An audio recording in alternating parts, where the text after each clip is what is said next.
Au nom du Père et du Fils et du Saint-Esprit. Mon Seigneur et mon Dieu, je crois de tout mon cœur que tu es ici, que tu me vois, que tu m'entends. Je t'adore à genoux devant toi. Je te demande le pardon de mes péchés et ton aide pour faire de mon mieux ce moment de prière. Marie, ma Mère Immaculée, Saint Joseph et mon ange gardien, intercédez pour moi. Je t'écoute, Seigneur, je veux t'écouter davantage.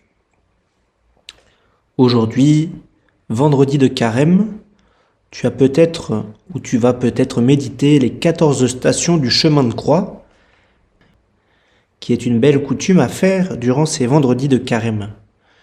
Tu vas peut-être suivre Jésus dans son chemin de souffrance. Tu vas contempler son amour qui se donne à nous. Tu vas peut-être aussi être comme un personnage de plus pour être sa consolation. Un Simon de Cyrène qui porte la croix avec Jésus. Une Véronique qui a voulu le soulager en lui essuyant son visage. Tu vas peut-être être aussi une femme présente sur son passage, ou encore tu vas accompagner Saint Jean, la Vierge Marie, présente tout au long de la passion de son Fils. Marie qui était debout au pied de la croix, Marie qui a été comme un océan de consolation dans le cœur du Christ. Seigneur, aide-moi aujourd'hui à ne pas perdre ta présence. Même si je dois travailler, même si je dois étudier, subvenir aux besoins de ma famille, participer aux tâches ménagères, faire des conduites pour mes enfants, je veux, dans mon esprit, être toujours avec toi, être comme ta mère, un peu de consolation dans ton chemin de croix, en accomplissant avec beaucoup d'amour toutes mes activités de la vie ordinaire. Je veux te les offrir comme un cadeau. Je veux soigner les détails, je veux lutter contre la perte de temps, contre les distractions, et je veux aussi, pour maintenir ta présence, regarder de temps en temps un crucifix présent par exemple sur mon bureau et t'envoyer des petites flèches d'amour qui sont autant de consolation face aux blessures que t'infligent les péchés des hommes. Aujourd'hui, dans l'Évangile, Seigneur, nous voyons que l'hostilité grandit envers toi. On cherche déjà à te tuer alors que tu prêches au temple. On ne te reconnaît pas comme le Messie. On dit que l'on sait d'où tu viens. On a fait le tour de ton cas. On cherche déjà à te tuer. Mais Seigneur, tu restes silencieux face aux attaques. Tu continues ta mission jusqu'au bout. Et ces attaques me renvoient à moi-même. Est-ce que, Seigneur, je ne suis pas moi aussi de ceux qui te persécutent, de ceux qui disent savoir tout de toi et qui finalement n'ont plus rien à recevoir de toi? Quand, par exemple, je me suis habitué à communier, quand je n'attends rien de mes communions, quand je te reçois avec un cœur froid, ou encore quand je prie, mais uniquement par habitude, quand je ne recherche plus un cœur à cœur avec toi. Alors Seigneur, si cela est mon cas, sors-moi de ma tiédeur, viens réchauffer mon cœur de ton amour, réveille l'ardeur des premiers temps où je t'ai rencontré. Ou encore, est-ce que Seigneur, je ne suis pas moi-même un persécuteur comme les personnes qui t'accusent, en prétendant accomplir le bien? Dans l'histoire des saints, il est impressionnant de voir combien beaucoup ont été calomniés et rejetés à la suite du Christ, même par les gens de bien. On peut par exemple penser à Sainte Thérèse d'Avila, qui a été soupçonnée et inquiétée par l'Inquisition en son temps.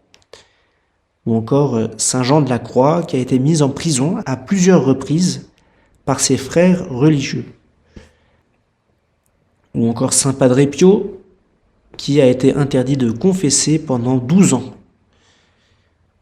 Ou encore Saint José Maria Escriva, incompris et pris pour un fou quand il proclamait l'appel universel à la sainteté et qu'il fondait l'Opus Dei. Alors Seigneur, est-ce que dans mes jugements sur telle ou telle institution de l'Église, telle initiative apostolique, je ne suis pas moi-même aussi un de tes persécuteurs, en voulant éteindre une flamme qui vient de toi. Seigneur, garde-moi aujourd'hui de tout jugement sur les personnes. Apprends-moi à voir toujours le côté positif, le verre à moitié plein plutôt qu'à moitié vide. Tu connais peut-être l'histoire de cette pénitente qui venait se confesser régulièrement à Saint Philippe Néri de médisance et de commérage sur les personnes.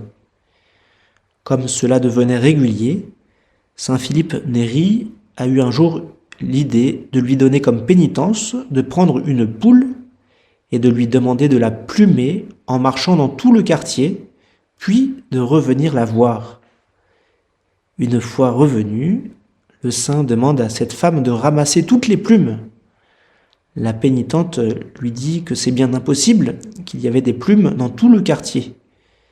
Et saint Philippe de lui expliquer que ces plumes étaient comme les médisances, comme ces paroles répandues à tort et à travers sur les personnes qui, une fois dites, sont impossibles à rattraper. Alors Seigneur, apprends-moi aujourd'hui le jeûne des paroles médisantes, comme nous l'encourage le pape durant ce carême. Le jeûne des jugements précipités sur les personnes qui viennent les salir et qui viennent blesser ton cœur, Jésus. Mais aussi, apprends-moi à me réjouir des initiatives apostoliques dans l'Église, même si elles ne sont pas de ma chapelle ou de mon mouvement. Donne-moi un cœur universel, un cœur large, un cœur catholique. Enfin Seigneur, au terme de ce temps de prière, je te confie tous les chrétiens qui ne peuvent pas vivre librement leur foi dans le monde. Ces chrétiens qui ne peuvent pas se réunir pour prier, pour célébrer la messe, pour se former. Et cela aussi dans nos pays occidentaux. Par exemple, cette année, un jeune de ma paroisse a dû renoncer au baptême, du moins de manière provisoire, par peur de représailles de sa famille. Alors je te le confie à ta prière, toi qui m'écoutes. Seigneur, donne-lui la grâce de ne pas se décourager, ainsi que tous les autres chrétiens persécutés. Donne-leur la foi de croire qu'après la croix, il y a la résurrection, et que la croix est féconde quand elle est unie à la tienne, Seigneur, quand elle est embrassée avec la force de l'amour.